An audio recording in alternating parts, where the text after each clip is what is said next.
Hello, people. Welcome, welcome, welcome. If people can, I'm using this streaming software, this new streaming software, and I'm trying to see, can somebody comment, please, so I can see that people are here? Not sure where the comments actually go.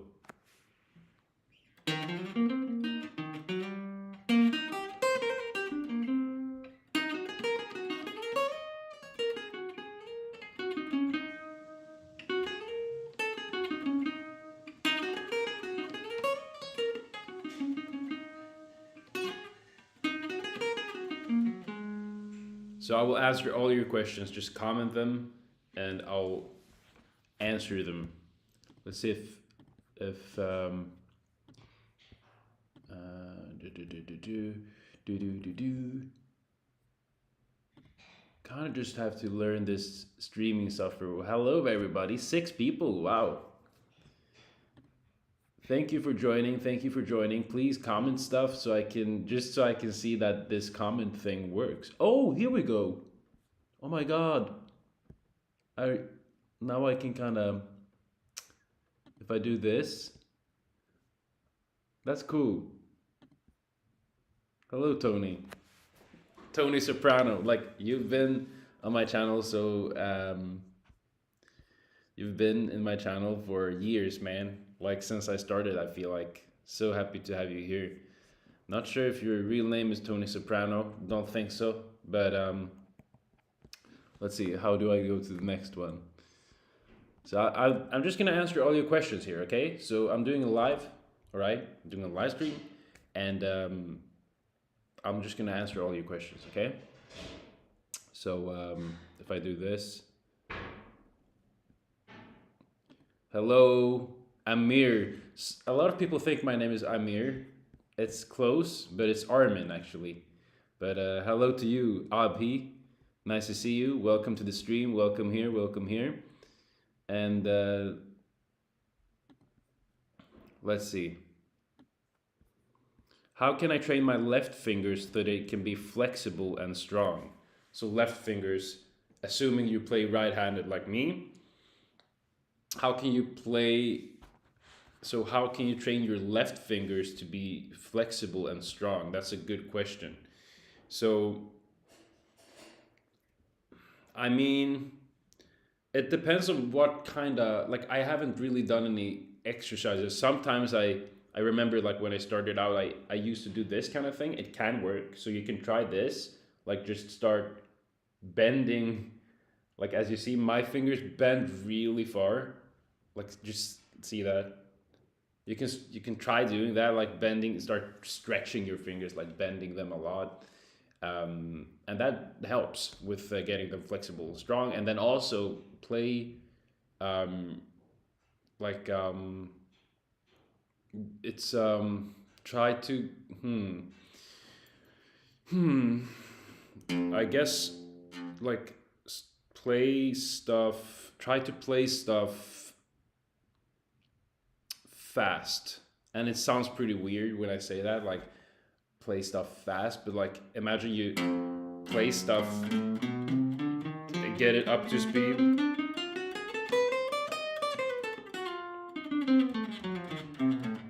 That kind of helps with getting it flexible. Like, so I'm playing a half whole scale.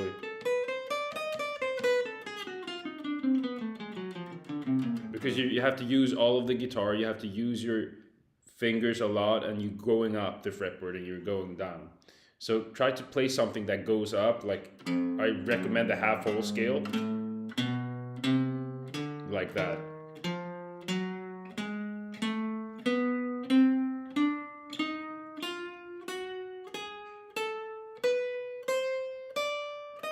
And then try to get it fast. And I think that's a good thing to get flexible. And also, one thing that people have noticed with me, and also, like, even my students are like, why are you playing like that? Like, I'm playing with 3 fingers, like, most of the time, right? I'm not using my pinky a lot. And that's because I feel like, first of all, it gives me more, like, it makes me more intuitive. I'm not sure why. It just makes it.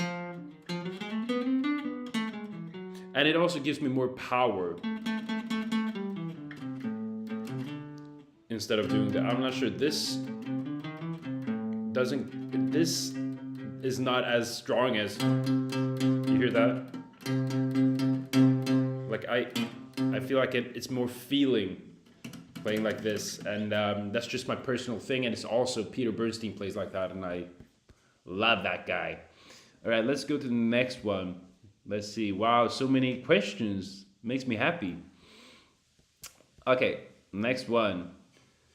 How to improvise over 2-5-1s. Okay, how to improvise over 2-5-1s. What you do is convert to minor, and that's basically it. Land on a chord tone. So 2-5-1 in C.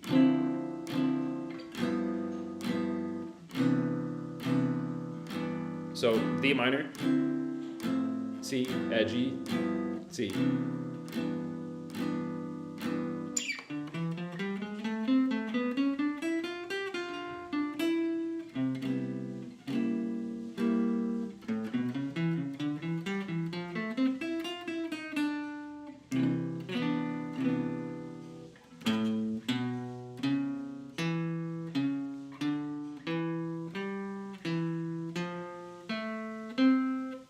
Okay, so let's do this. First of all, I think everybody should look into Pat Martino's method, and we talk about that all the time inside of the community, Minor Conversion Academy, which you can find in the description. But so look into Pat's concept. I talk about it a lot in my YouTube channel, but it's about minor conversion, right? And what you do is you learn.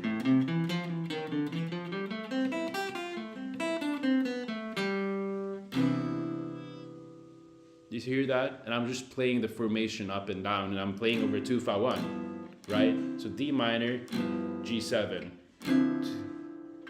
So I can just play whatever formation that is available, and there are 4 formations that I teach. Pat Martino actually teaches 5, but I teach 4. It makes it easier to understand.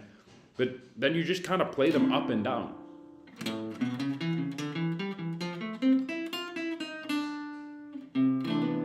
You hear that? Over 2-5-1, and that's just me playing the formation up and down.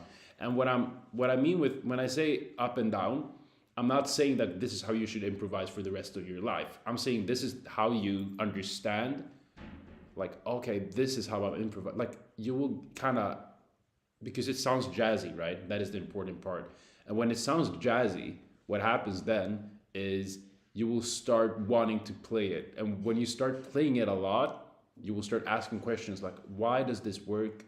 And you'll learn the theory. And then also when you go transcribe stuff, then this stuff will just make sense, because you realize that when you transcribe stuff, it's almost always inside of these formations, right?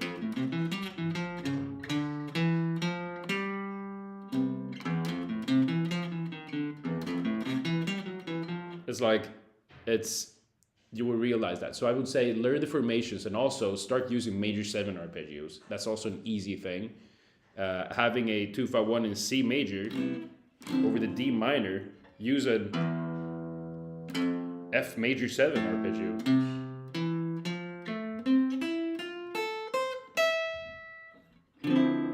You hear that?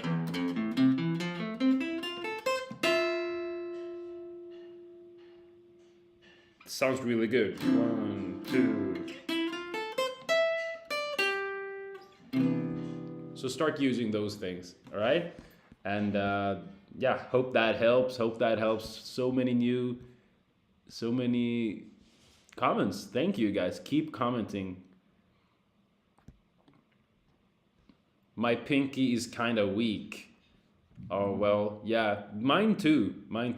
I feel like I can't really use you have to train it. If I would start practicing with my pinky, it will be stronger, but it's just whatever you feel like works for you. Django played with 2 fingers, right?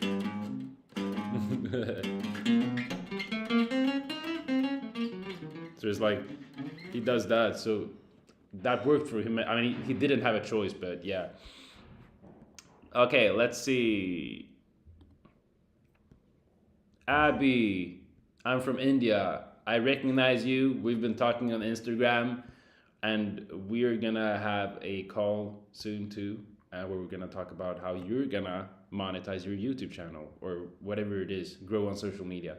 So that's gonna be fun. Speaking of other stuff, let's see. I love jazz guitar. I'm also a jazz player. Cool, man. It's gonna be fun talking with you. All right, let's see. Hope I am right on time. I am from Nigeria. Oh my God, you are welcome. Cool, man. Hope you're well. Hope you're well. Welcome, welcome, welcome. Hello, Armin. How can we make jazzy lines instead of being trapped on pentatonic blues scale and predictable Dorian scale? Appreciate your advice. Okay, how can we make jazzy lines instead of being trapped in pentatonic blues scales and predictable Dorian scale? That's a very good question. Um, I would say I would say convert to minor. Once again, it's what I believe in. I think everybody should convert to minor. I think minor conversion is a beautiful thing. So imagine you have a blues, right? I was playing Sandu earlier, so let's do that. E flat blues.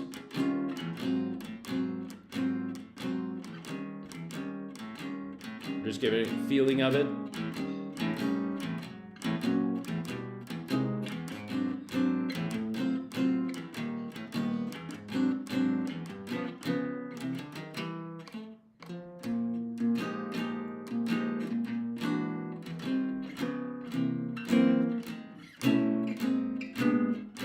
All right. So one thing you can do over a blues is you can play. So that's what you said you don't want to do, right? But I'm just gonna. So blues is always gonna be over a blues. Learn blues. Like I'm practicing. Like I sat yesterday, and my like right here, and I was just like it was nighttime, and I was just playing blues, okay, and I was just practicing, kind of.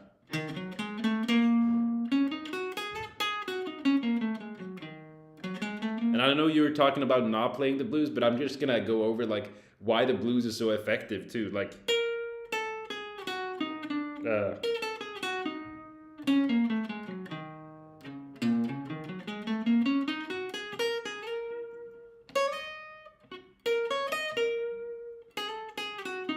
right,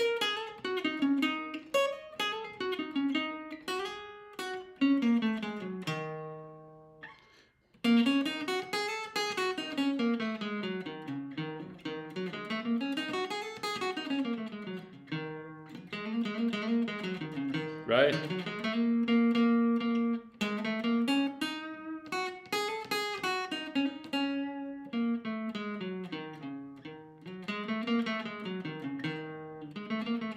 So it's like it's so much to explore in the blues, and I love just sitting with the blues scale because I think it's like I think the blues scale is something that I like when I play a blues. I it's so much to explore. So first of all, have you explored everything there is to blues? If you haven't, you can do that. But okay, so let's go to your question: how to get it more jazzy. Okay, so let's go from this angle, right? We're doing this.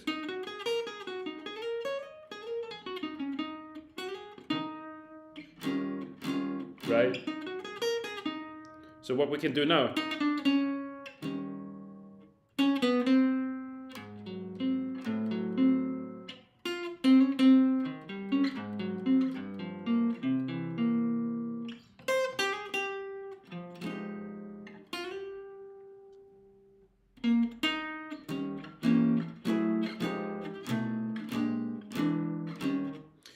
what I want you to do is to play a B flat Dorian.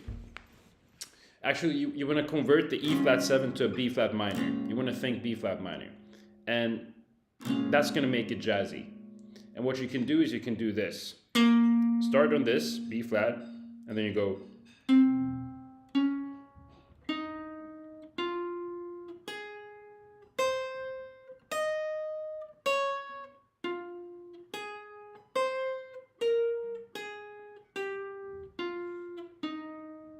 Alright, so that's just an example you can do. Sounds pretty good over a blues, right? Sound like Pat Martino, right? And that's just using the minor conversion theory. B flat minor instead of E flat 7.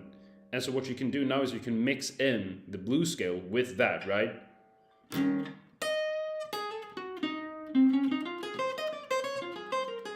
You hear that?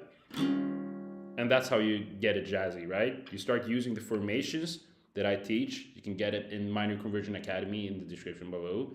Or you can just kind of copy what I'm doing.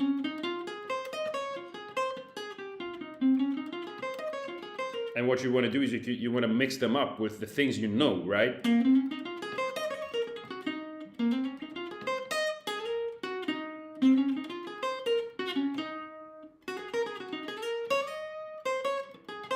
So you're going to kind of set like that and just see what you can come up with. And that is my tip on how to play more jazzy, basically. 12 people. Wow. Hi, everybody. Let's see. Next question. Nick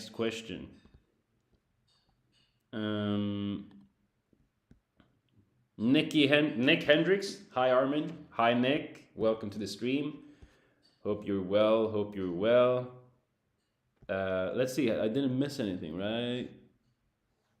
Nope. Okay. Let's see. How can I use Pat Martino? How can I use Pat Martino minor? How can I use Pat Martino minor idea to improvise over chord changes? That's a good question. So how can I use Pat Martino minor idea to improvise over chord changes? I think the best thing is to realize that improvising over chord changes is not about changing what you do over every chord. So usually people think that you have to change what you're doing over every chord. That is not necessarily the case. What I would say is try to see the bigger picture. So if you're playing a blues, E flat 7 to A flat 7, you don't have to play E flat ideas and then change to A flat ideas. I think that is the part where I wouldn't be able to improvise like that. It would just make me overwhelmed, you know? So what I would do is I would play a long idea of E flat because it will go back to E flat, right? So 2, 3, 4, still think E flat. And now you're back at E flat and now you think something that lands back to there, right? So you can just think of it as like a long 2-5-1. You know what I'm saying? So 2,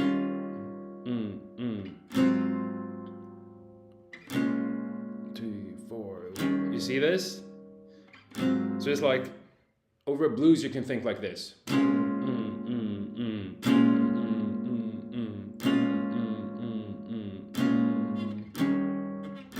You see what I'm doing there? So I'm thinking B flat minor.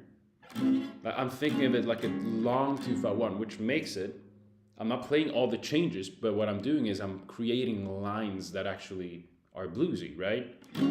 So I'm doing this.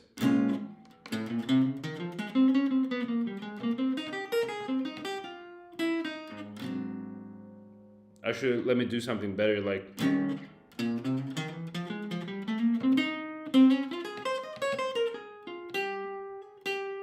something like that, right?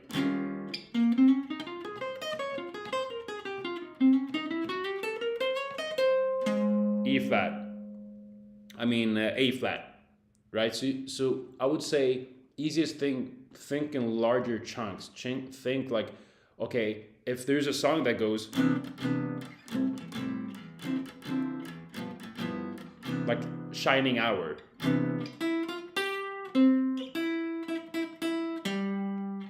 Right.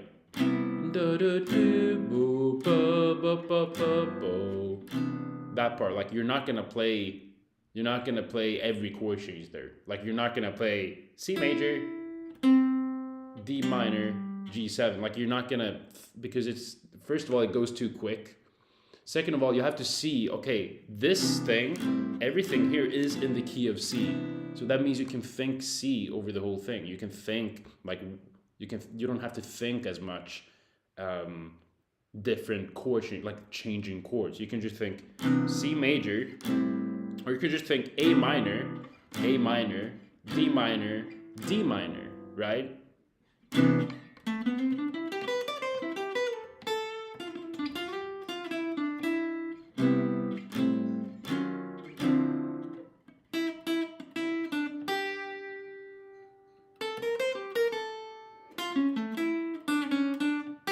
Like you have to think about the whole picture, not just changing scales. If that makes sense, I hope that makes sense. But like over this kind of thing, like C major, A minor, D minor, G7, you can just think C major or A minor over the whole thing, right? Over the whole thing. Or you can just do C major over the first two chords and then you change to D minor over the last two chords, right? So you go.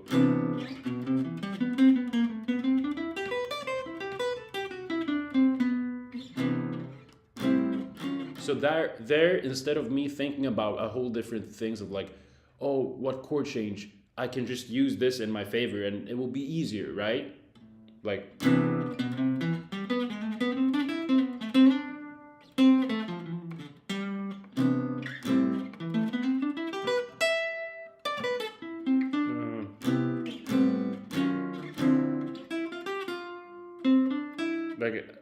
Like I can't play right now, but you get the point, right? So it's about thinking less and see the common denominator, right? See, is this all in one key? Because that will make it easier, and then also apply Pat Martino's method and all that, right? All that jazz.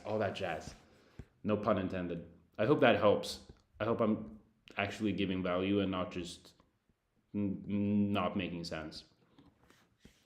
Hello, Armin. How can we make jazzy lines instead of... Oh, we all talked about that. We already talked about that. Let's see. Thank you. No worries, Tony. My man, Tony. Just hope I don't miss anyone. Let's see. Nick Hendricks. Do you have other guitars than the Eastman? I have another Eastman, and then I have a Hagström, which is a guitar I don't use at all. I'm trying to sell it actually, but right now it's like I want a better guitar. I want a better guitar because I feel like this one I'm not always friends with this one. I want a high end one, but I mean it costs money and stuff. So, but I'm really happy with this. This one is like my axe, right? My horn. I use it everywhere and all that. It's, let's see. Yeah, so that's basically it. So 2 Eastmans and 1 Hagström, that's what I have. Ooh, this is a fun question. Skurup or Fridhem? So Skurup and Fridhem are 2 folk high schools in Sweden, and they're the best ones. Or the highest kind of people want to go there because they're the best. They have the best teachers in all of Sweden. And I went to Fridhem, right? I went to the other ones, so I would have to say Fridhem. I mean, I can't say anything else. So, yeah, thank you for asking. Elevator music? Yeah, sure. It's true. This is kind of elevator music, but it's also a lot of fun. Just kidding. Oh, thanks. You almost hurt my feelings there, my friend. Ooh, here we go. Spirit elevator music. I think that's a good way of saying it. Like it's a lot of spirit. A lot of spirit. How do you... Let's see. How do you practice guide tones? Guide tones as in lead tones? I think just learn tunes that have a lot of guide tones, okay? And learn melodies that have guide tones, okay?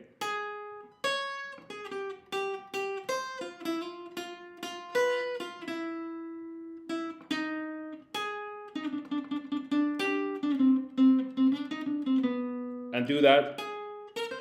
Like...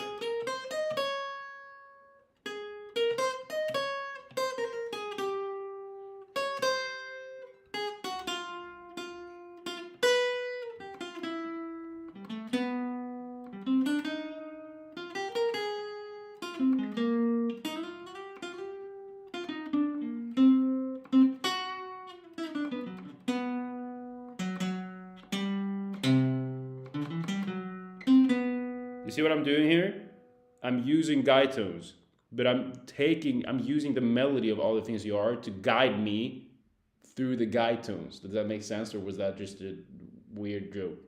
But it does make sense, right? Because just practicing guide tones without using a tune is just, why would you do that? Okay, use tunes, use standards, because the standards that already are out there has the answers you're looking for, because they are really showing you how to play guide tones, right? The music is already out there with all the information you need, right?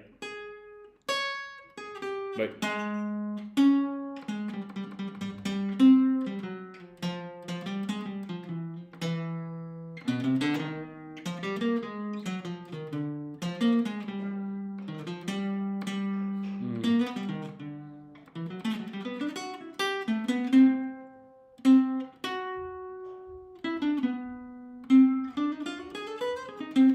you see, like everything else is just stuff you put in between. So when you hear me do other stuff,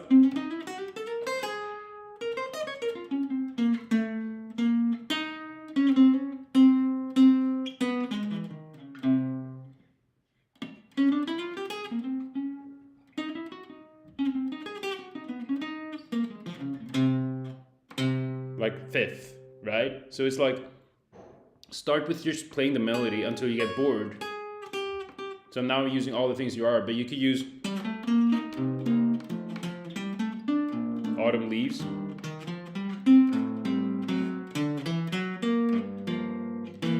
You see what I'm saying here? Like every tune has guide tones, because that's what makes it sound good.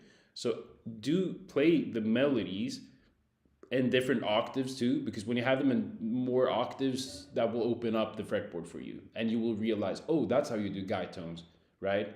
And then you apply that to improvisations too. So when you improvise, you want to think of it as you're doing a melody to a tune. So imagine you're playing a random 2-5-1 in A major, and I'm gonna think of it as I'm playing all the things you are, right?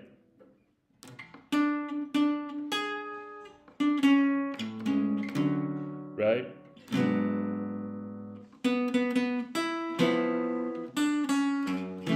Now I'm just playing stuff.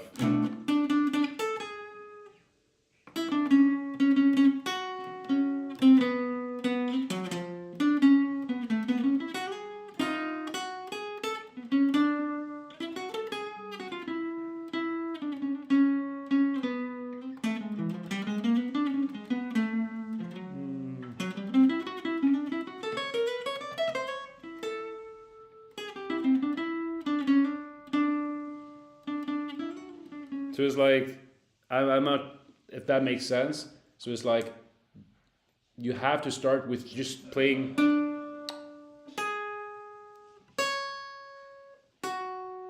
Right?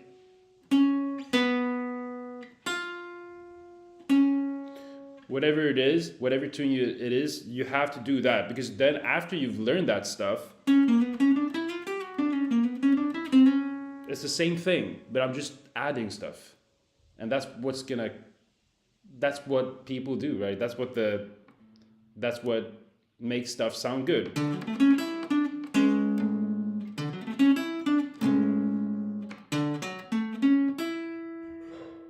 Right? If that makes sense. I hope that makes sense. Something like that. Next question. Play some Nica's Dream. Nica's Dream. Oh my god. It's funny you should say that. I actually thought about Nica's Dream because I haven't played it for so long, but I'm not sure if I remember it. I'm not that good at guitar, like, I'm not gonna lie. I have to get better.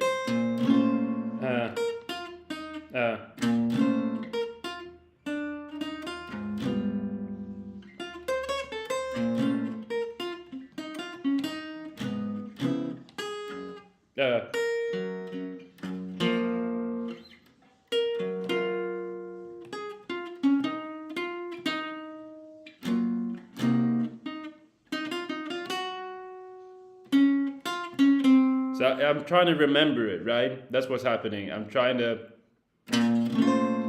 So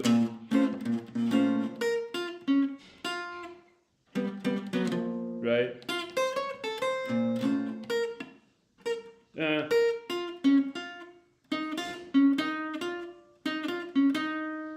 and then it goes.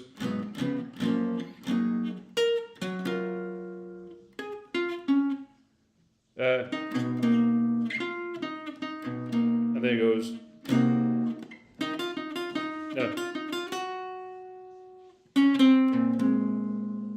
But I'm like, you see, I can't really play it in time because I'm too insecure.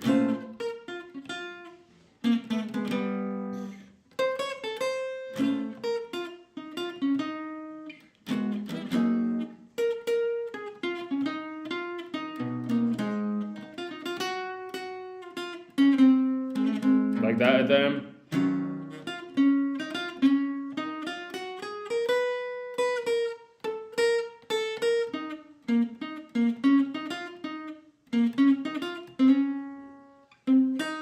Ah, right. This was a long time ago.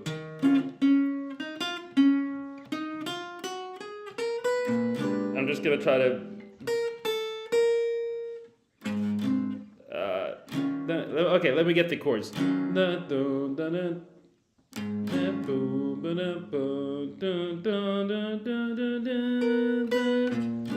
it goes.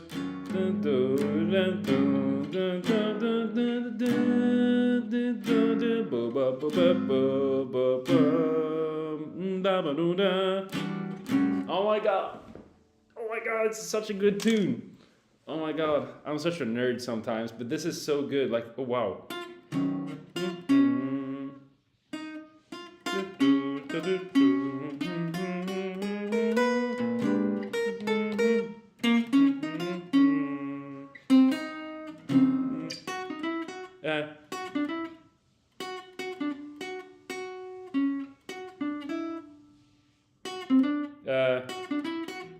Something like that. And then it goes back.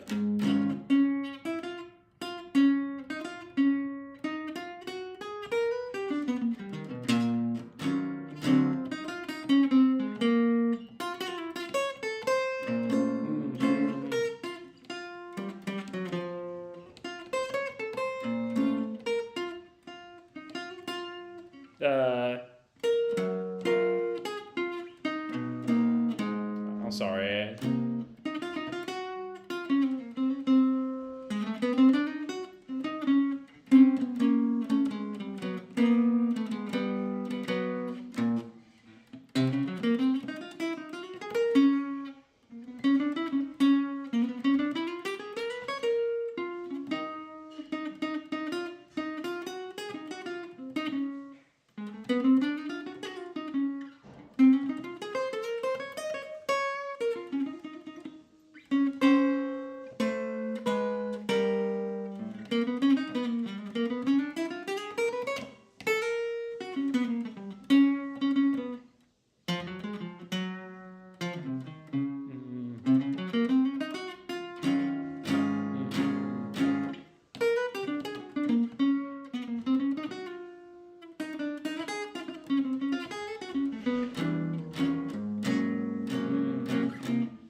I'm sorry if I played some wrong stuff, but you know, it was a long time ago I played this tune, and I'm gonna go back and learn it.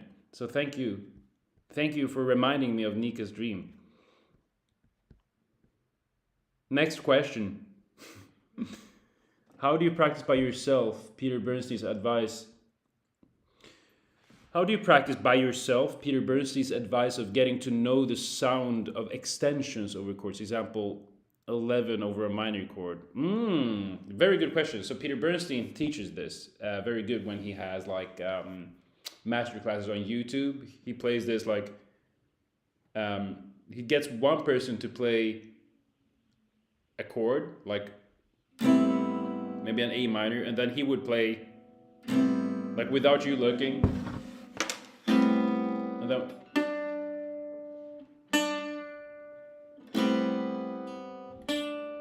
like what's that extension? And practice like that. So how I actually, so practice the extensions. I haven't really practiced it more than just trying to, when I play chords, to have stuff on top that I think about. So 11, minor 11, like using that and try to be mindful of the extensions, right?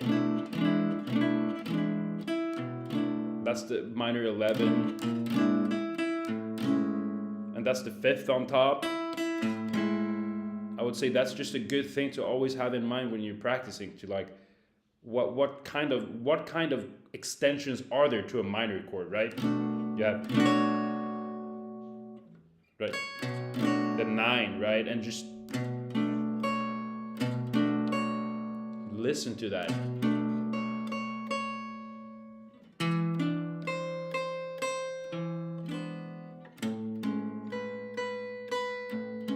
Speaking of guide tones, like getting to know that is just play chords.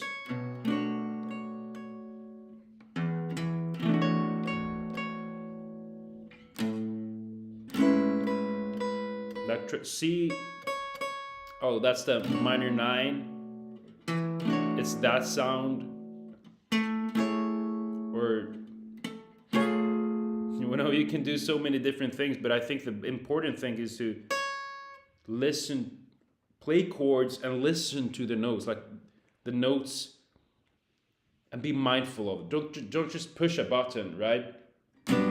Just don't play just a chord because you know it's there. You try to be like, okay, this consists of stuff. You hear this? So I try to be mindful. What's this? It's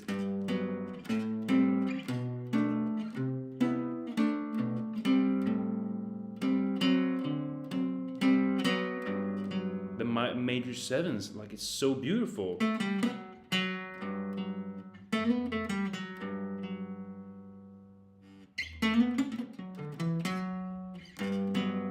And that's just how you do it. You listen for it. You try to play it too, because when you play it, you will start hearing the extensions just naturally, because you will hear them in your head, right? Yeah.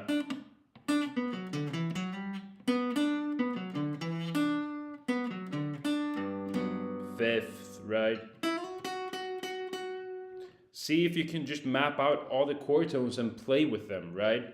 Be friends with all the chord tones, and you will start hearing the extensions more naturally when you improvise, right? Right?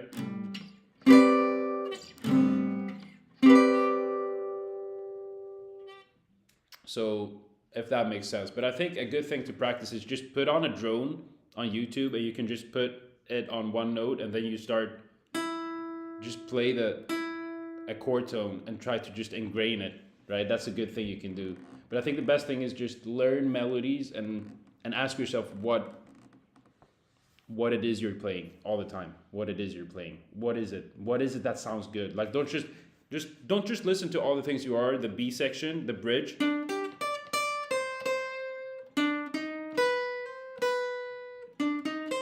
Right?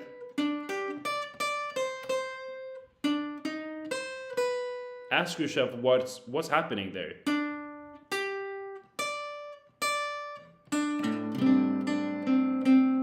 Right? Like what is that? What is that? Try to see what it is.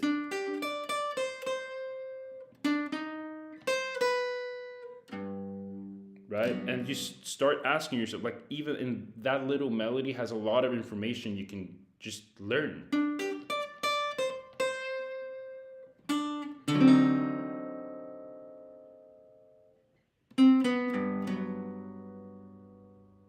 It's like, yeah, that's what it is. That's the sounds they're using.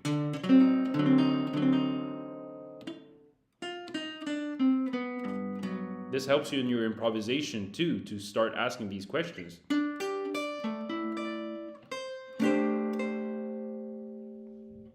And now I know it's the flat nine, so I can use.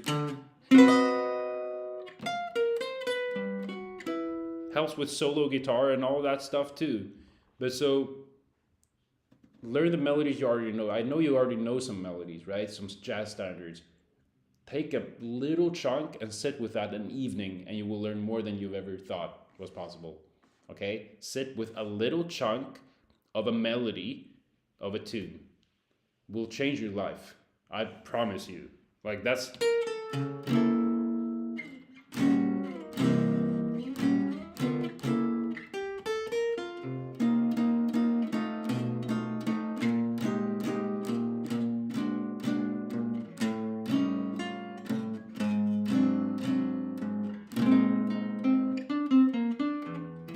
You can do so much with just sitting with a melody. You will learn so much about jazz. Just sitting with a melody and try to figure out what is happening. It will help you.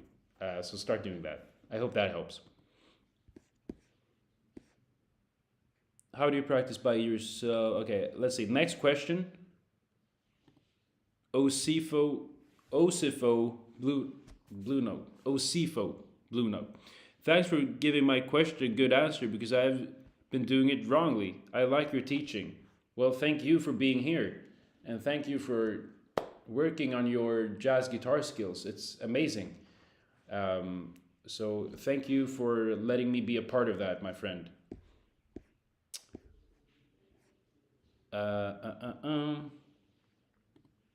Kiara says thanks. Thank you, yours. Thank you, Kiara. David Bickert, I have to watch this later. Thank you. Well, thank you for being here. Thank you, David. Let's see. People should check out your school too. It's awesome. Can you tell us more about it?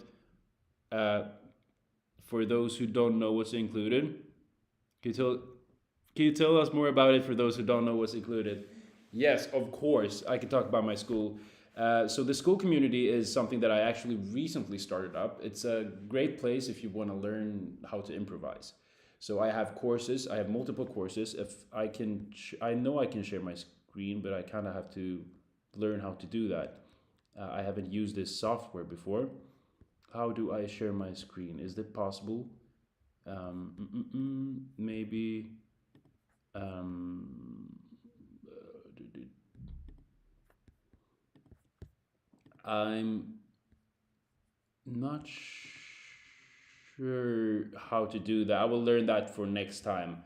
So basically, my school community though is a school. It's a community where we connect everybody who wants to get better at jazz guitar. They want to learn improvisation. I have 6 courses inside of there. All right, so there's 6 courses about jazz improvisation and how to play. So it's a lot about minor conversion, like getting all this, right? Getting that down. It's a lot about minor conversion. It's a lot about consistency, like how to practice efficiently. It's about diminished, how to use diminished in your playing. It's about how to use it in jazz standards, how to use it in how to comp and how to transcribe. So it's a lot of information there. And you can also DM me anytime you want. I have monthly ask me anythings. So right now this is like something that I have here on YouTube, but on in my school I have it more often and stuff. And then you can also get a community where you can connect with other people, basically.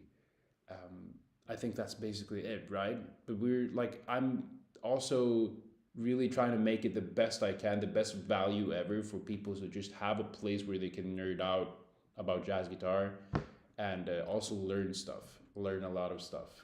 So that is basically what it is about. A lot of people are very happy, and I'm also gonna start making a jazz standards kind of like a jazz standards monthly or weekly thing. I haven't decided yet, where I will post like an etude out in the school group, where people can learn from there basically. But right now I have weekly tabs there too from my YouTube videos. So it's literally you get so much for only $39. Like I'm not gonna lie, $39 is less than a private lesson. Like it's a lot less, but you get like a ton of value for it. So I would really recommend you to join because I literally want the place to grow more. So if you're interested, you can check that out in the description below. So yeah, that's basically it. I hope I covered everything. Thank you, David, for being a part. And yeah, that is it. Let's see. Please play a standard like the girl from Ipanema on backing track and improvise over using minor conversion method. Thanks.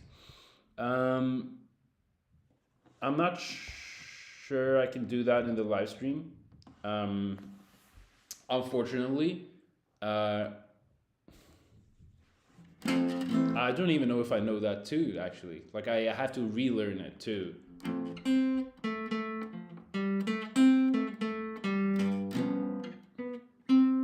No, I'm playing it wrong. Maybe that's how it goes, right?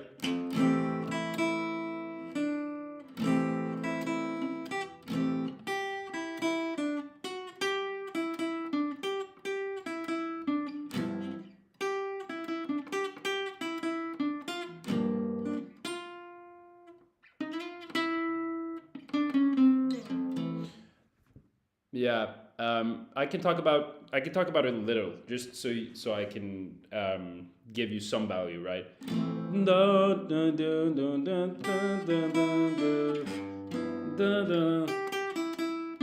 Right? So we're talking 1 major, 5 7 to 2, 5 7 to 2, and then it goes 2 5. So a lot of this it's quite easy to play over this. Like, okay, not easy. Nothing is easy. Like playing jazz is not easy, but it can be very simple. And how you simplify this is look at the, okay, you got F major 7, you got G7, you got G minor, C7, F major. We can all like agree that this is in the key of F, right? So if you do F major 7, you can think about it, okay, you can play F major stuff, or you can convert the F to minor and you just think D minor, right? D minor.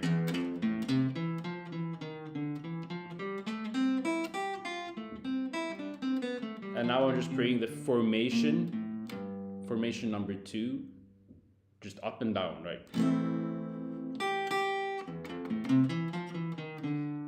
So that's one way. You can also play an F major 7 arpeggio.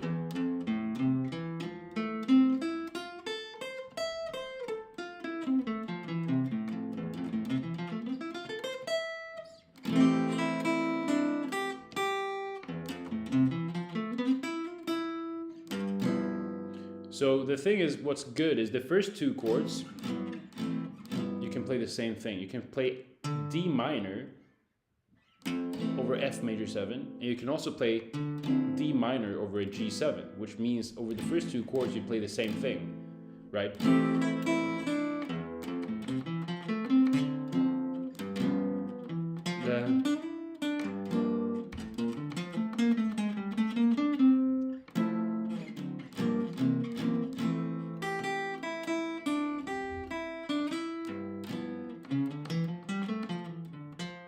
And then when you get to the G minor, now you can start changing it up to G minor.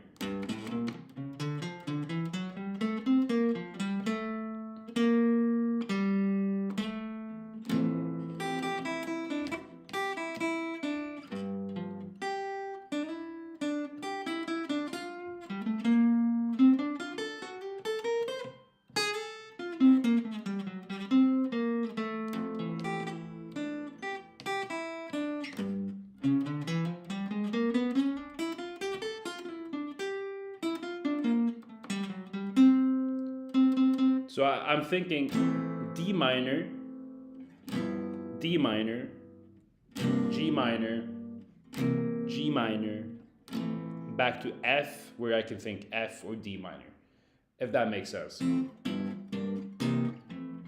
Something like that. I hope it helps. These are stuff that also helps when having a lesson. So I have students, and if you're interested in getting a lesson with me, you can basically book a call with me, and that you can do in my YouTube description. Just book a call with me on Calendly, just a free call, and we'll talk about like the lesson package and if you're interested, basically. Because I think this kind of stuff is quite difficult to just teach in this format, but I'll do my best. I hope it helps though, even though it's kind of general, if that makes sense. Let's see. Stefan, I transcribe a lot of piano chord melody. Cool. Piano chord melody stuff because I'm a Pasquale buff. Wow, man. But I wish my ears were faster. You're right about taking a little chunk and just absorbing it. Need to do it more. Thanks. Like, I am really amazed at that, like, Pasquale thing. It's something that I'm like, I can't comprehend it, what he's doing. And I think, like, that's so cool. Like, transcribing piano things is something that I like to do too. I haven't really transcribed the voicings, but I try to transcribe piano, like what's it called? Like I try to transcribe the rhythms, like when they comp. So there's this one thing. There's this one guy, Tommy Flanagan. What tune is that? With Miles Davis, his play. Oh,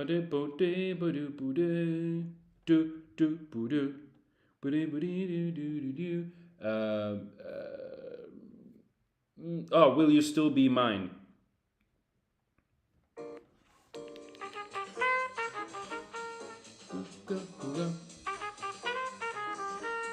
So this is the album. There's the camera. Will You Still Be Mine, Miles Davis. It's listening to that, like I freaking love that comping because it's not about me transcribing the chord melody there or like what the piano player does, even though you can do that. But what I'm doing is just I'm trying to get the feeling, right?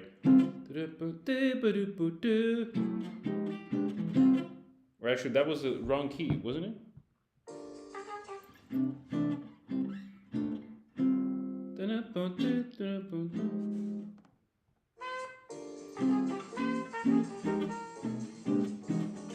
Yeah, that's it. So you can play easy chords. I wouldn't call them easy chords because it does like the difficulty level doesn't do anything for the listener, right? You want to have the dancing part. And now I'm just talking about like how I like to transcribe comping. It just became that. So just listening to people comp, like piano players especially, because they have that bouncy rhythm, right?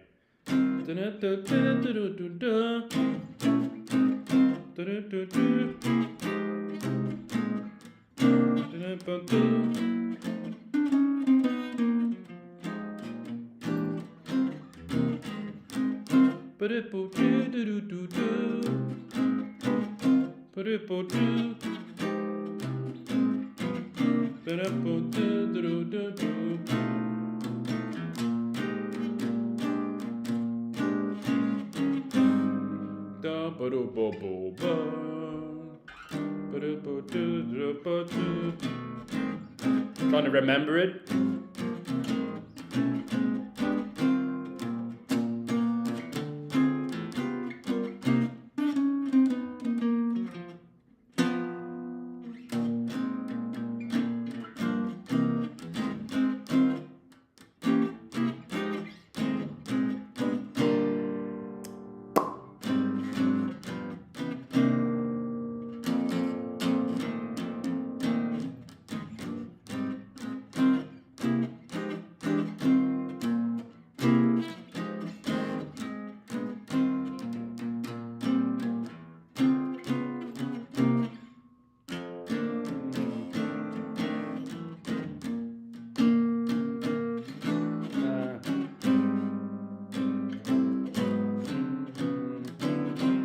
Gotta get it down like.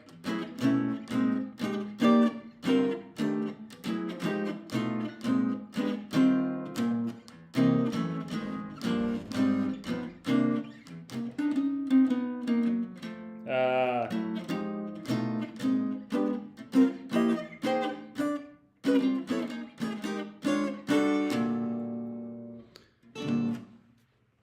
that's what I'm practicing. I love Peter Bernstein at this. Like he's a master at this, and I'm just trying to emulate that as best as I can because I just love it. I just love it. Like I love comping in a way that just makes makes it bounce. Right? I just want it to bounce. Yeah, and that's that's how I think about it. Hello from India. Thank you for watching, my friend. And thank you for everybody that's been coming here and seeing this stream. It's been amazing. Is there anything else you guys need help with? I love like comping is so beautiful thing. I watched Peter Bernstein yesterday. He was comping on YouTube. He was playing all the things you are, and I just got so like holy.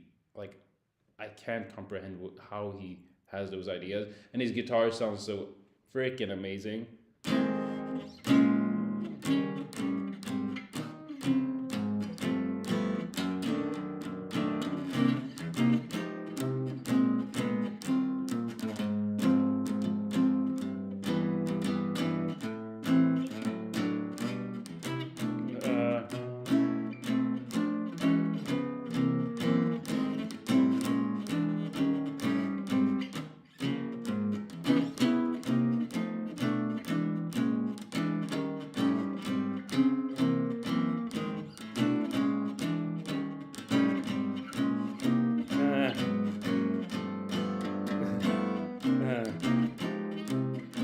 You gotta be just taking risks.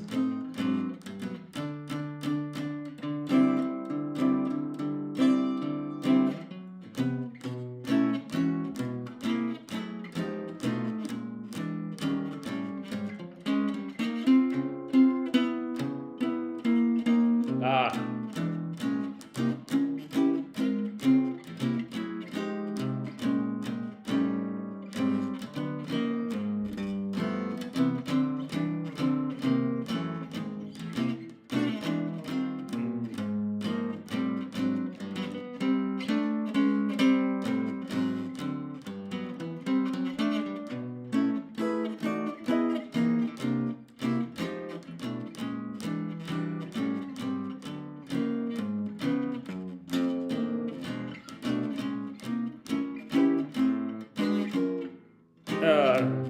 It's difficult, but I'm trying to get that down. Like I'm trying to get that bouncy feeling, and I know I'm not perfect. Like I have flaws. Like I have stuff that's like, oh, I didn't know that would happen. But I'm taking risks, and that's just something that I do. Is sometimes taking risks can be like sometimes I just want to try random stuff. You know, like.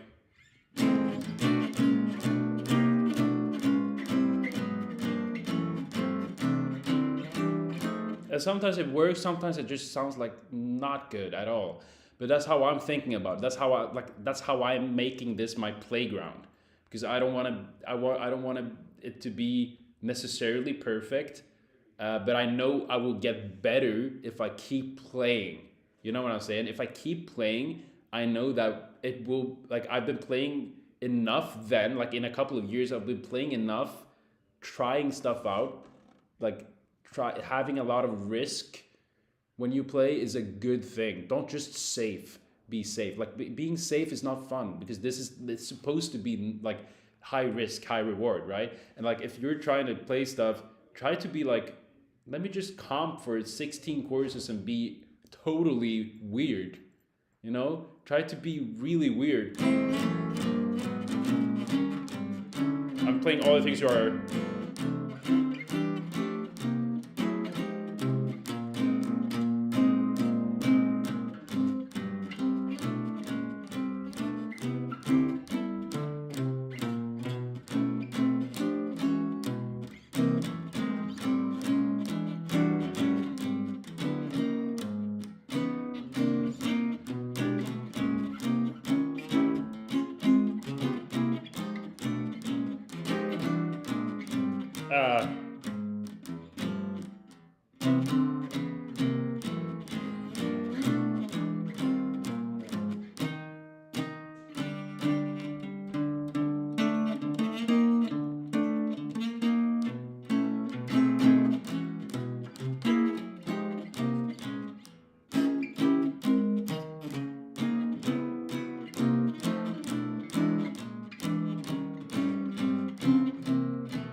kind of lost it, but you know what I'm saying. It's like try to just be creative. Like it's not about playing all the right stuff all the time, right? Like it's just about having fun.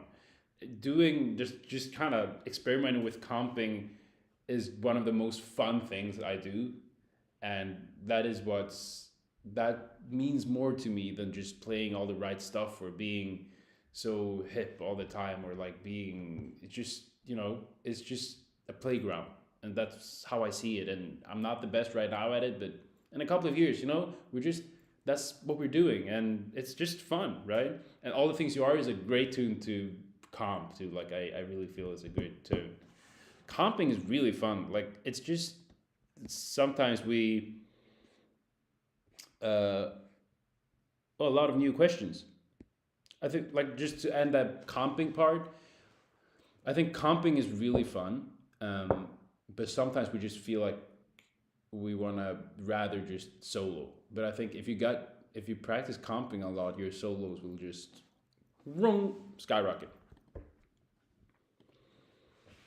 Yeah, man, that's some amazing comping. You've given me a great idea for what I want to do today. The rhythms are most important in comping. I'm really happy to hear that, Stefan. It's the rhythm, definitely. You want to make it dance. If someone can dance to your comping, then you're doing a good thing. You don't want to sit there and just be like the hippest voicings. That doesn't do anything. Hip voicings can do a lot of stuff, but you in the first like it has to swing, right? It has to swing, and there has to be a movement, like. So,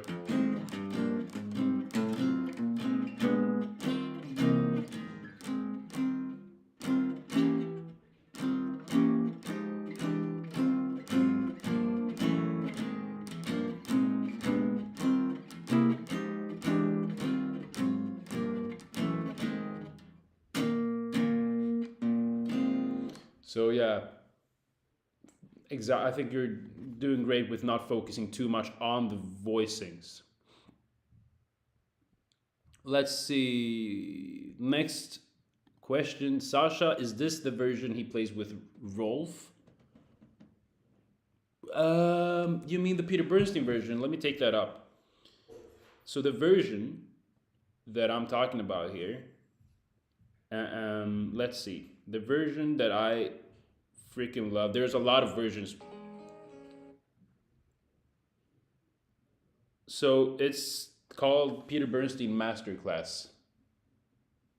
Looks like this. And he just plays like it's amazing. Like it is the sickest playing I ever heard. So that's I recommend you watching it. And if you like Peter Bernstein stuff, study those. Like it's yeah, it makes me feel bad about my playing, but we have to strive. We have to keep striving. Hey Armin from Barry, what would you suggest as a great first standard to learn using the minor conversion method over? Can you suggest a couple of tunes that I can use to start using the formations? Great question. I would say okay, so first of all, maybe some people, like some teachers might say, go learn Autumn Leaves. I'm not going to say that because maybe you hate Autumn Leaves. Maybe Autumn Leaves doesn't speak to you. Then it doesn't make sense to go after Autumn Leaves, right? So I would say make a little list on Spotify, whatever kind of thing you use to listen to music. Make a list and start listening to some standards and see what standards you like, because that will bring you more joy when practicing. Even if it's a difficult one, it will be better because you like it, and you will learn more from it. So go after what you feel is speaks to you. Like I'm saying this because nobody's told me that. People just like when I learned jazz in the start, it was just you have to learn these tunes. You don't have to do anything, right? You're gonna learn the tunes that speak to you, right? And of course, when being in jam sessions and stuff, you have to learn some tunes if you want to be in that space. But what I'm saying right now, when you're learning, go learn stuff that you like. And I really like blue bossa. I think that's a good one to start with.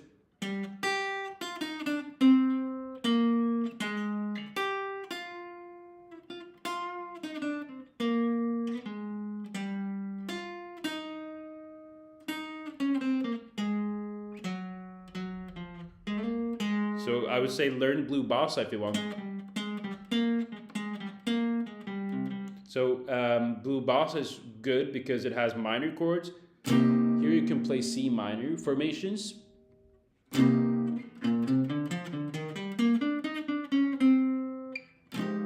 you play F minor formations.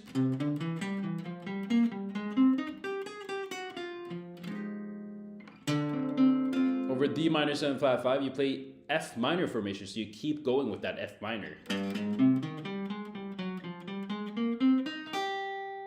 And then you just land on C minor. And now you have yourself, now you're gonna have an easy time playing over this tune, right? And then over 2 if I want to D flat major 7, you just play this E flat minor, right? You play this.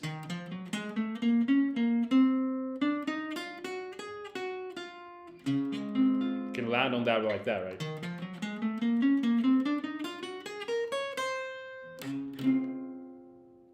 Land on that D flat. So I'm just thinking, I'm not thinking E flat minor, A flat sound, I'm just thinking.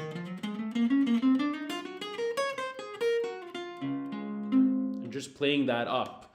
And I'm not saying this is how you should improvise for the rest of eternity, because it will be, I mean, you will want to learn how to play.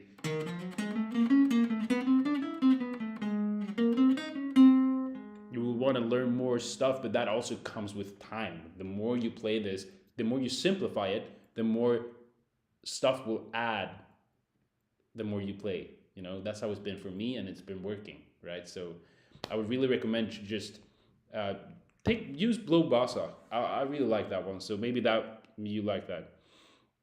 A couple of tunes, blue bossa.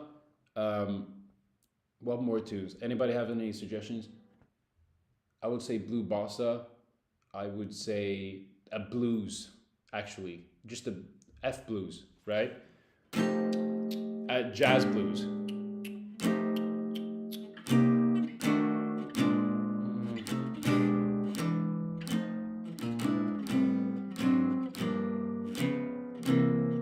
And just see how you can use the minor chord version over this. C minor over the first chord. Over this chord you can play F minor. C minor over this chord. And then when it goes here, you C minor to this, F minor. So basically C minor or F7, F minor or B flat 7, C minor, F7, and then C minor, F minor. Here you can play, well, you can do, I would play, if you want to play over this B diminished, you want to play minor, you can play B minor. It will sound kind of tension.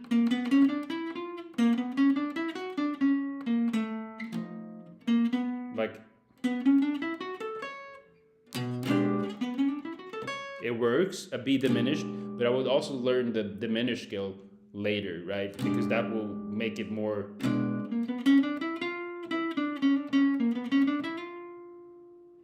It just sounds pretty damn good. C minor, F7, and then when it goes to we're at F.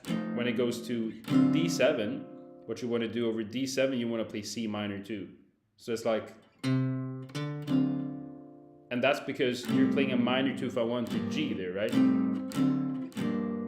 So a minor 2 if I want, we're playing a minor that's a minor third up. So over A minor 7 flat 5 D7, you can go.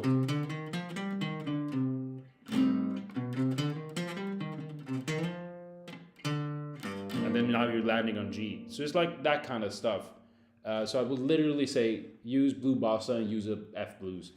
Yeah.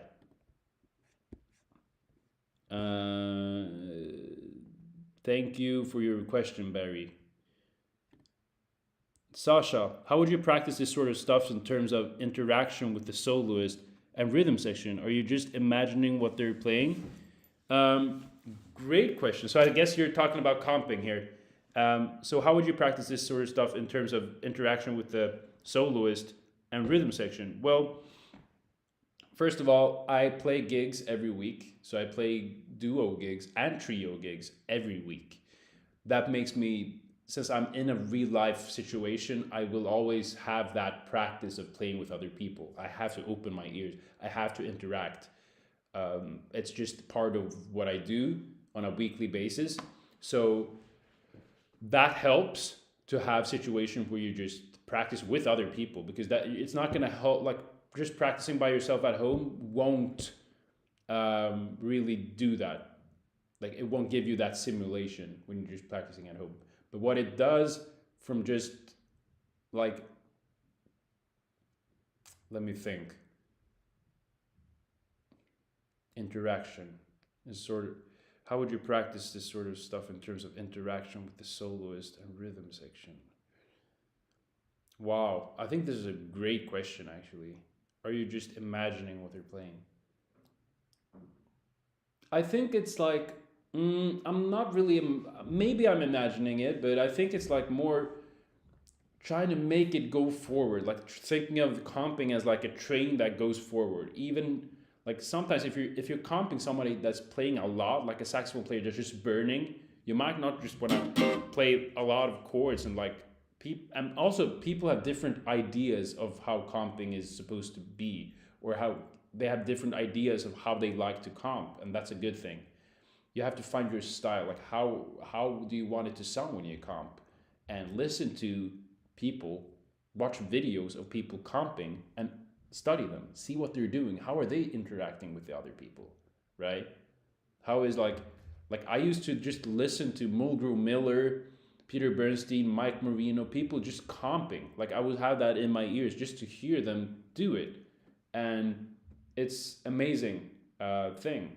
But I would say just try to be, don't play a lot when you play with other people. You want to be supportive. But like when I'm showing stuff here, when I'm experimenting, that's like more practicing. Like I won't play, I might do that if it calls for it, like if the situation calls for it. But in reality, like how I want to feel when I comp is just to be supportive, because what you're doing when you're comping somebody is you're making them sound good when they solo. So that's the mind. Like so basically, just think about that and be supportive over an F blues.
happened there, but yeah, you get what I'm saying. Um, I think imagining, visualizing you're playing with other people and you're comping somebody is a really good thing. So that's to answer that question. Oh wow, people are commenting. Makes me really happy to see. Uh, let's see. Uh, wow. Let's see. That's trying to find the next question here. Okay, Barry. Hi. Thanks for all your work. Thanks. Let's see. Hi. Thanks for all your work, making your lessons and community, etc. I've been learning the formations in all keys now. Want to try and use them in tunes. What tunes would you suggest for beginners? Learning them in all keys is really good. So you're just that the fact that you've done that is one step closer to having more fun when playing jazz guitar. And so, what tunes? I would still say blues is great. Using the formations, use them in all keys. Since you know them in all keys, use the blues and play the C minor formation.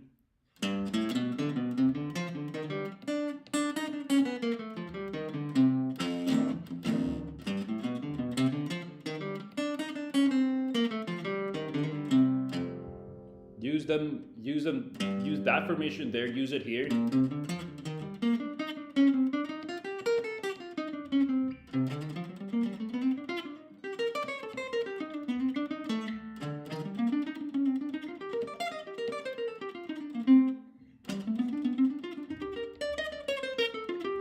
That's all the formations over, and imagine you have those down. You're pretty damn free to play a lot of stuff. Yeah. And then you kind of have to learn how to mix them up together, right? And that's also something that I teach inside of my community. So I really recommend you to join the community if you're interested in getting this all down under your fingers. But I would say also, what tunes do you suggest for beginners? Is same thing there. Blues, just Billy's Bounce maybe by Charlie Parker, and also Blue Bossa. I think Blue Bossa is a great tune, and also learn the melodies at the same time. At the same time when you're like, so learn the melodies and also learn the formations. Try to apply the formations at the with the melody, right? Because when you have the melody, everything will just become easier. If you have the melody,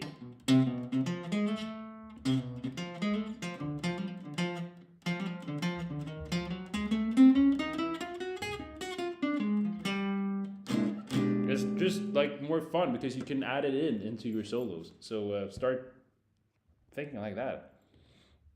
And I hope that answered your question, Barry. Thank you. Josh Guitar, hey bro, how is it going? Hello, brother. I'm doing really good. Just sitting here, having some. My coffee is no coffee, but maybe I have to go do a refill. But it's good. It's a really nice sunny day here today, so I'm happy. I'm grateful. Next, let's see. So many. I like that guitar you have. Thank you, my friend. It's my Eastman. It's my horn. Thanks so much. C minor 6. Yeah, C minor 6. Exactly. Over a blues, C minor 6. That's this sound.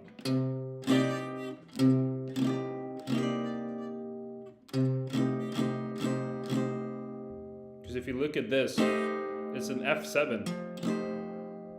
Just if I have the root as the F, it's an F7. If it's the root C, it's a C minor 6. So that just says a lot about improvising. Oh, sorry.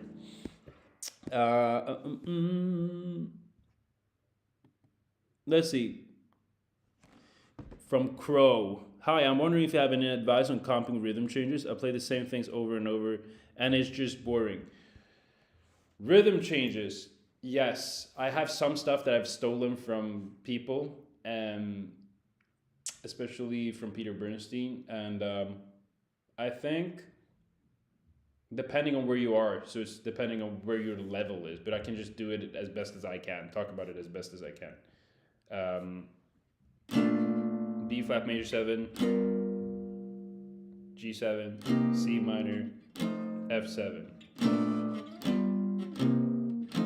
D minor, G7, C minor, F7. So I would say get comp. First of all, you want to if you play the same things over and over and it's just boring, make yourself today, maybe if you have the time, play to a backing track and just comp for like 20 choruses and just see what happens, because usually you know more than you think. But if you just play the same stuff, it's usually because you haven't played enough choruses, because the more choruses you play, the more naturally you would just find new stuff. And so that's how it's been for me. You comp as many choruses as you need, and try to also, you hear that top note?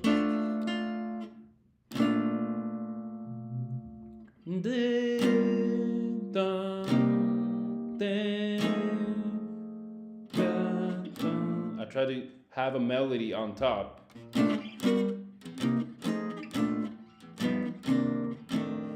Right? And also it's the same here, to practice comping. I think is a good thing to make it bounce, make it dance, right?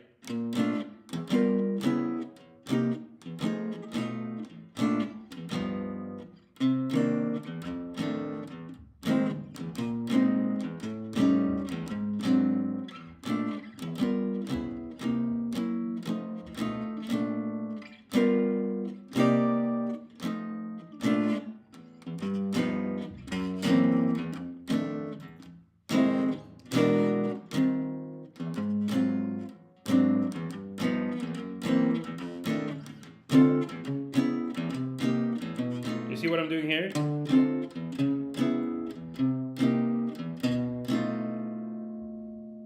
Chromatic. That's a thing you can use. And also you can start using this.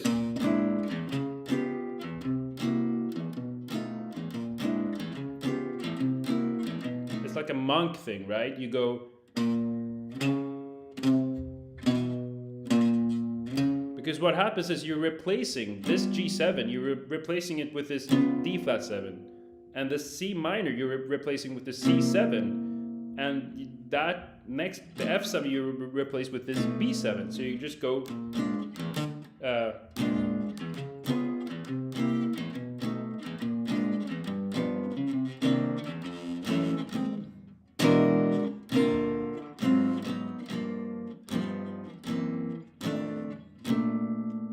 So experiment with that. Then you also have this thing, which this changed my life.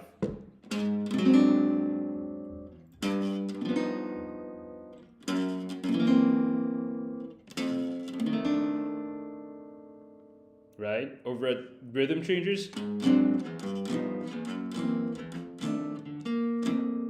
Right?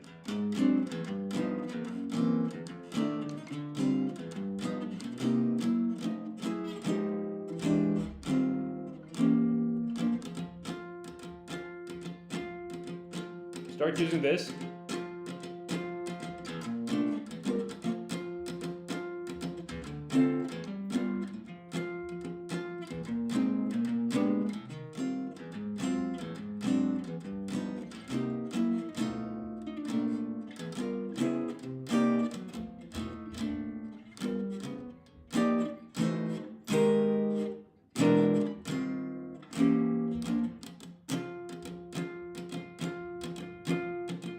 Use the dominant.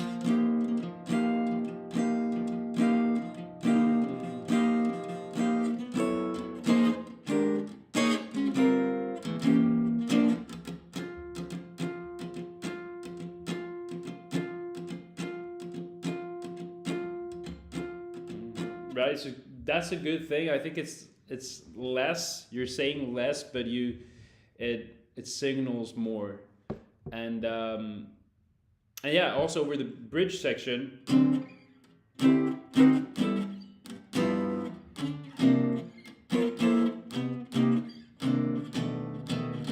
So this part, D7, G7, C7, F7, you can think A minor, D7, right?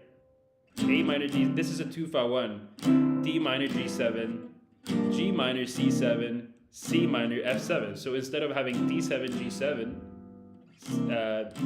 D7, G7, C7, F7, now you have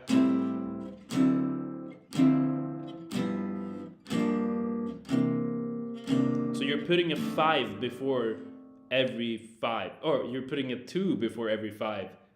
2, 5, 2, 5, 2, 5, 2, 5. So that now when I even like when I'm soloing and when I'm comping, it just becomes much easier.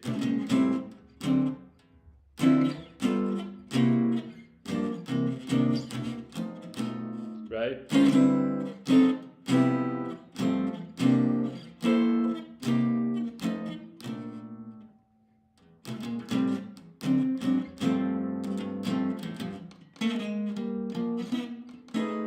Yeah, something like that. Now I'm just playing.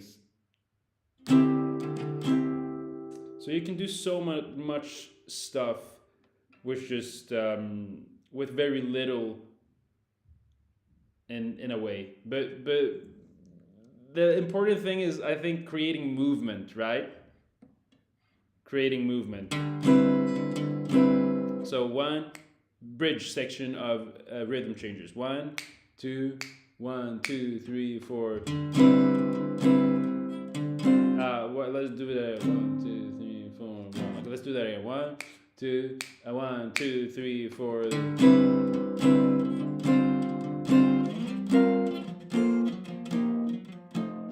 That was just an example. I went this, like this sus, and made D minor with the 7 on top, and then I went G minor with the 7 on top, C7, C minor, F7. So it's like you can do so much things.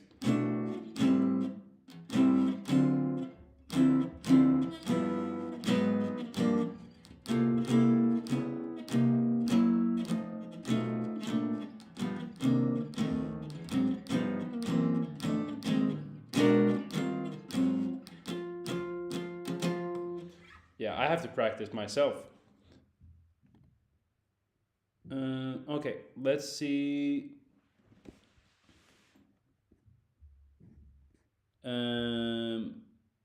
Josh, guitar, Autumn Leaves. I played that earlier, but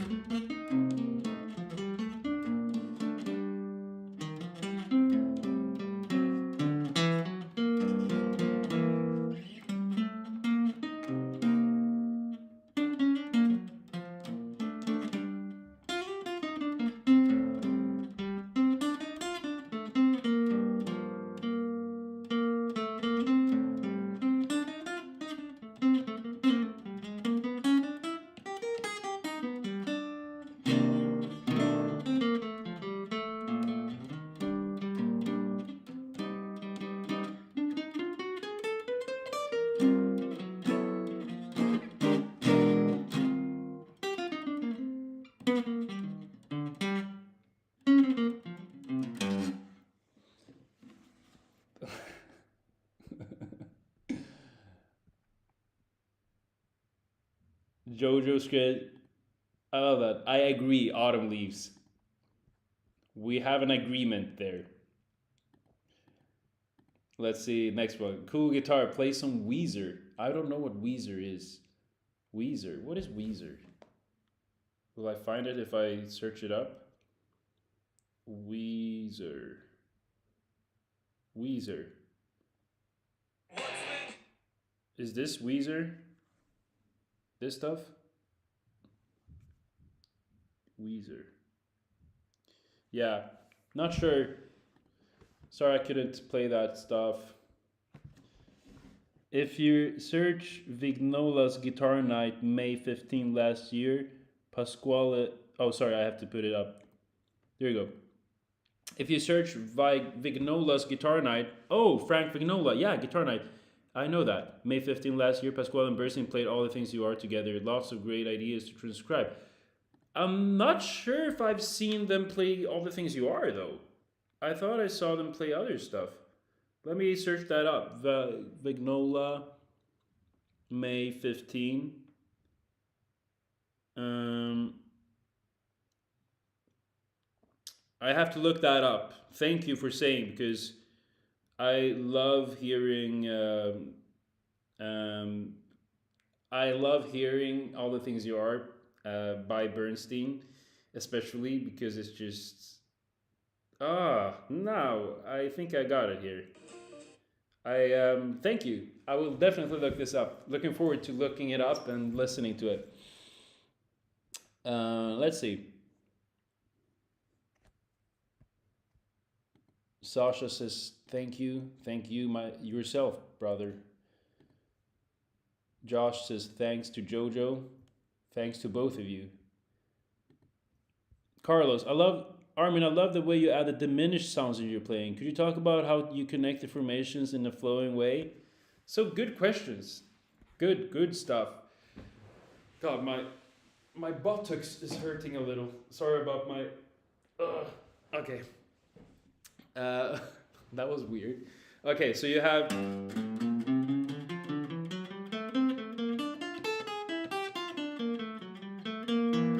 You probably have that in G minor. So what you can do is you can go.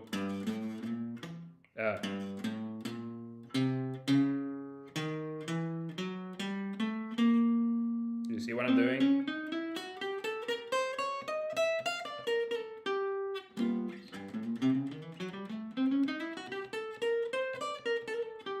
So you're playing.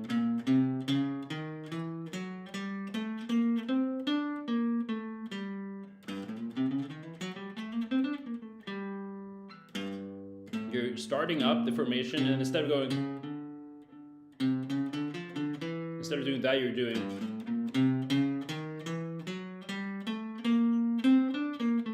Or you go. You see what's happening here? Or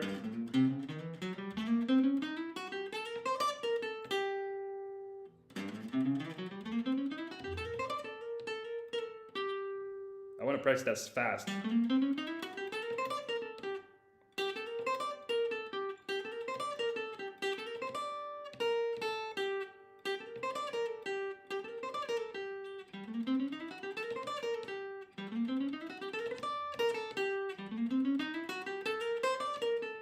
You see? So I just came up with this now. I think it's a great thing. So what I'm doing is,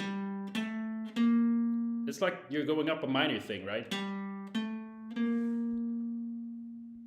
You're going up this minor thing. And then you go. You're going up the diminished.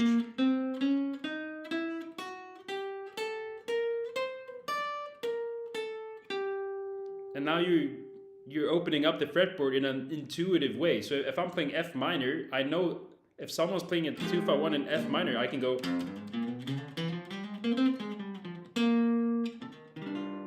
Right?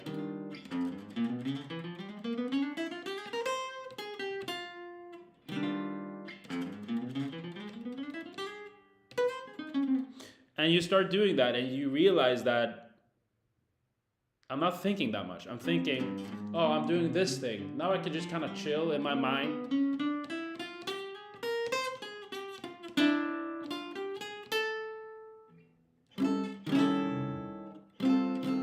And you start being creative because you're opening up the fretboard. So if that answers your question, I'm happy. I also go deep dive in this kind of stuff inside of my community. So please join the community if you're interested in meeting me more in person too. So yeah. Let's see. New questions.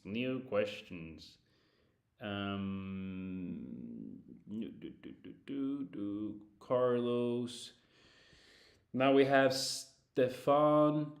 Let's see, Stefan, is it okay to have a pre-planned opener for a solo? I'm playing sessions on Tuesday and I usually don't get more than a chorus. oh, you usually don't get more than a chorus, and I feel like I have to catch people's attention immediately. Interesting. Is it okay to have a pre-planned opener for a solo? It is okay. I would say it's totally okay. I would just question you in what, why, like what is the goal of having a pre-planned opener? Is the goal to just sound good, or is the goal to express yourself and improvise? And I'm gonna be honest. Like when I started out, I used to do that. I used to transcribe a whole solo by Sonny Rollins and just play it on the gig. And I didn't know anything about what I was doing, but it kind of tricked people into, oh wow, I'm playing these lines. I'm so good. But so it's like, well, I did that, and it helped me because I was like, wow, but what if I could do that, but I would improvise it myself?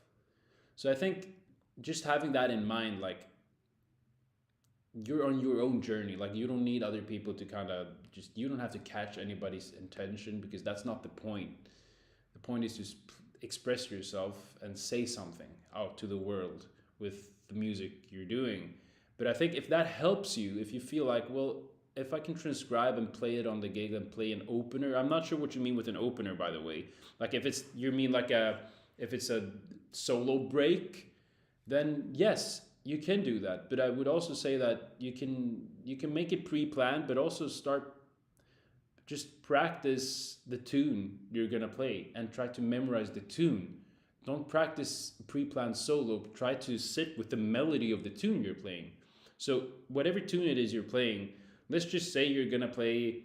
Um, I can't come up with anything. Let's say it is "There Will Never Be Another You," and you wanna play it, and you're thinking about, should I do a pre-planned solo? Instead, just sit with the melody.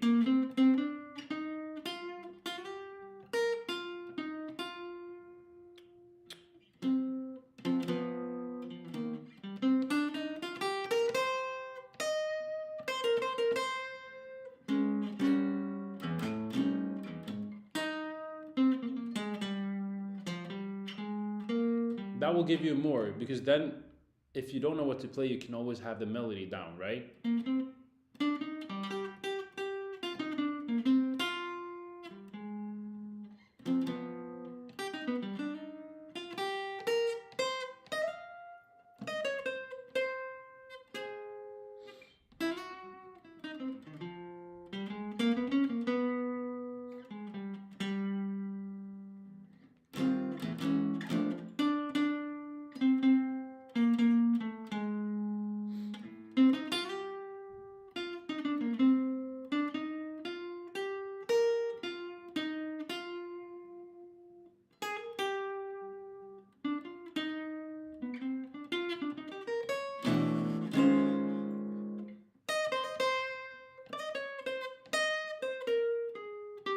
So learn it.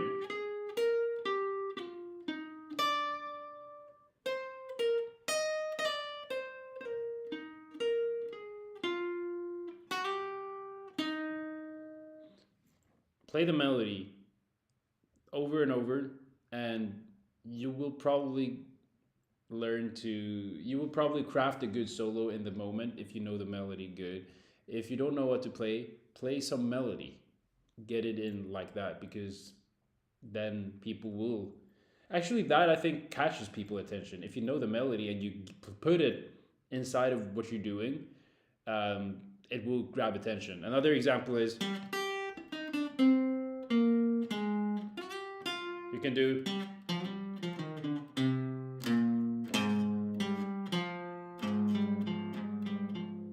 See what I'm saying? That catches people attention because you're playing the melody and it's nice.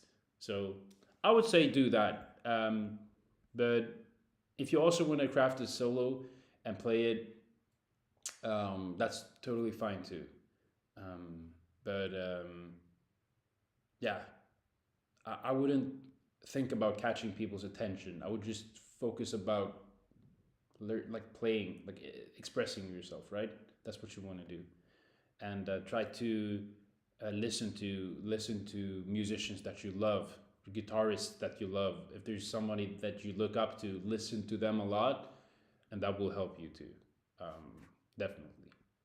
And then just keep practicing. It's your process is you are where you are in your process. You don't have to catch people's attention and get all validation. If you're wherever you are right now, just respect it where you are in your process and keep going forward. Take risks, try to play stuff, lose the form, but always be nice to yourself too, because you're in a process of learning, and think about that more, if that makes sense. All right, let's see. Is composing your own 251 lines helpful? Should you just make as many as you can or go back and revisit the old ones? Whoa, good question. Um, Definitely, yeah, definitely, definitely. Compose your own 251 lines. Easier said than done, but um, it's all about transcribing stuff you like.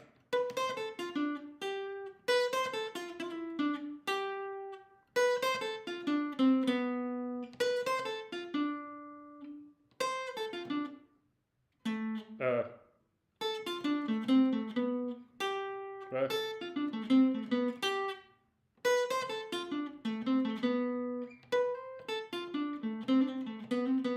So you learn something and you try to exploit it of all the different ways you can play it.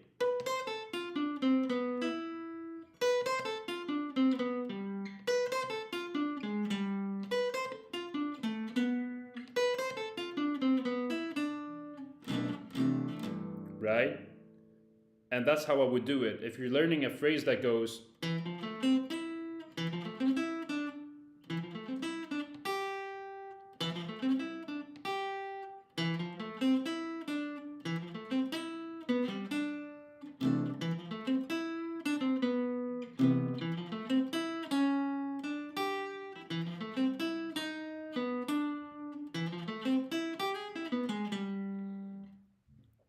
always use what you learn and try to make something else with it, right?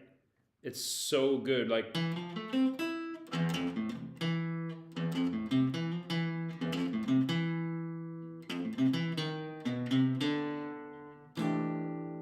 right?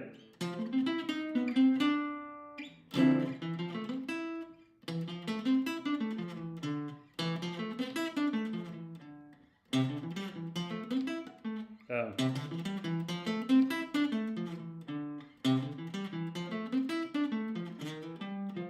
you see what I'm doing? I'm using one idea and I'm trying to make something new so I can open up the fretboard with it.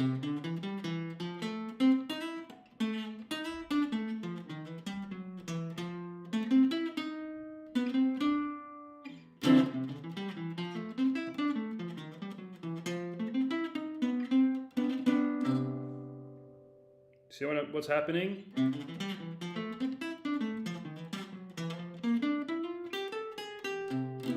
Made something else.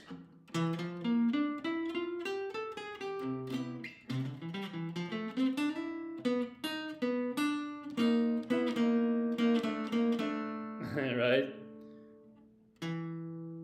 Let's see. What more can we do? So I did. You can also do.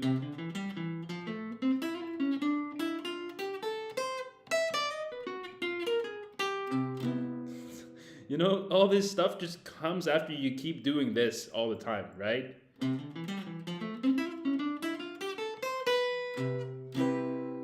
That's also a thing. And now what you're noticing, I'm playing the same thing from the top, right?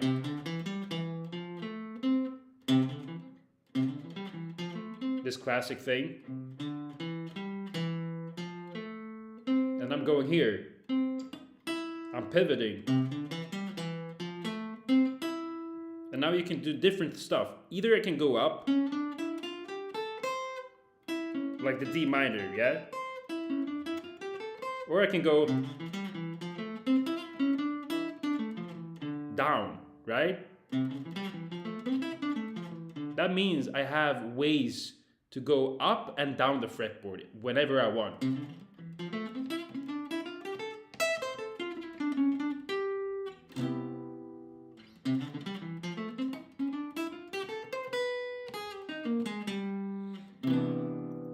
So definitely use the stuff you can, like use something and tweak it just a bit all the time when you are when you're practicing, and that will literally give you so much, I think. Definitely.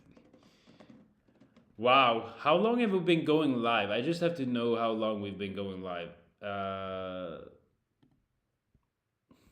Damn, so I am using this new streaming software and I'm not that good at it.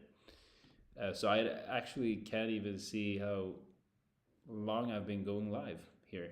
So I have to learn this. But it's really fun to have you all guys here and answer your questions. Let's see. Next question. Can I be a real guitar player by just having language and not learning licks? Can I be a real guitar player by just having language and not learning licks? I love the question. But if you have language, then you have licks. Or, right? If you have language, you need to have licks, because language, it's kind of like an existential crisis you gave me here. But like literally, you need to have licks to have language, because licks are like phrases. Like when you imagine when you're learning a language, like if you were learning Swedish, you won't just learn the language like without having words. So licks are words or phrases, and then you put them together and you talk. The language is like more. The language is more like the culture, right? When you start talking like people who have talked Swedish for many years. That's and how do you talk Swedish? Like the people who studied like or talked Swedish for years. You study them. You listen to them. You watch movies with Swedish people, and you keep doing that. You go out. You try to order stuff in Swedish. That's what you're doing when you go to jam sessions, right? You go out in the real world trying to apply the stuff that you want to get good at. And that's basically how I see it. Licks are necessary, like literally, because it's what that's how we understand the language is through licks. But you have to also see the licks, not just like licks, but as sentences that will help you say stuff in a situation where you're gonna play with other people. So that's how I see it, if that makes sense. Andrew, do you ever feel guilty when not playing guitar? I'm in my 20s and I can't really relax without stressing out. Yes. I think this is a really good question. Do you ever feel guilty when. Yes, but not as much anymore in my life. I've had it a lot. It feels like, yeah, it's a really, I think it's something that many people struggle with. They identify so strongly with this, and I mean, we all do. We identify very strongly with this piece of wood thing right here. But there's a problem with identifying too much with it. It can stress you out, because sometimes I don't want to play. Sometimes I just don't want to play. I more want to focus on my YouTube channel and giving value, and then I don't practice because I don't feel it like it. And sometimes like even gigging all the time and teaching all the time, it just makes it like, oh, am I supposed to feel like I want to sit down and practice? Sometimes I don't feel like it, and I just have to become my own best friend in that sense. That it's fine. You know what? We are young. You have a process. You're always going to be a guitar player. Just let it take time. Let it take time. If you don't feel like playing, okay, so I have one idea. One thing I think is good is, if you don't feel like playing, try playing for 5 minutes. Okay? Just do that. If you're not feeling like, you just feel stressed out, even playing, just play for 5 minutes and then just leave it. Okay, because I think it's good to always to have it down, to play like a little every day, even if it's 2 minutes. it's everybody can play for 2 minutes. You can just pick it up, play some chords, or just play a line, and then you're done. Because that really helps. I don't know why. It just for my mental health, it helped. Even though when I didn't want to pick it up, I just did it because I noticed, I still have it, and it helped. But I would also say just take care of yourself too. Like people don't say this enough in this jazz guitar space, but like go out for a run, like do other stuff, go out for a walk, go meet people, because usually it's like you need that inspiration too to feel like you want to play. And if you feel stressed out, just like take a step back, right? You don't have to, like, why are you doing this? It's supposed to not stress you. Like this stuff is, this music thing is, it's the opposite. It's supposed to calm you down. It's not supposed to stress you out. So if it's stressing you out, I would say just take a step back. Just kind of take, maybe if you need to take a break from playing guitar, take a break, go out, try to like be a little free, try to slowly find inspiration to play, and then just kind of come up with a method of just playing a little every day. And I think that will help you. Um, yeah, if that makes sense. I hope that made sense. Um, it will be good. Just like one or two bar thing in order to start strong, not an entire solo, of course. Are you talking about just like a one or two bar thing in order to start strong, not an entire solo? Yeah, I think you're talking about the solo thing, line like how to like play different solo stuff. Definitely, one or two bar thing is great. 108 minutes. Okay, wow. Thank you for saying. So almost 2 hours. Very helpful answer. Thank you. And we got Andrew saying thank you. And I think we're gonna call it there. God, I'm so lucky to have you guys here watching, and it's been great. It's been like as I'm so grateful basically. So thank you for watching. I'm really excited to keep having these live streams in my channel. So I'll probably start doing them every now and then. But as I said, I have a lot of value inside of the community. For less than a guitar lesson a month, you get a lot of value. You get access to me basically if you need help. You can submit your videos. You get 6 courses. You get a lot of stuff in there. Weekly tabs too, and you also get like a community with a lot of people that want to do the same thing as you. So you can join that in the description below. I hope I'll see you there. Thank you so much once again for staying, and I will see you in the next one. Take care, everybody.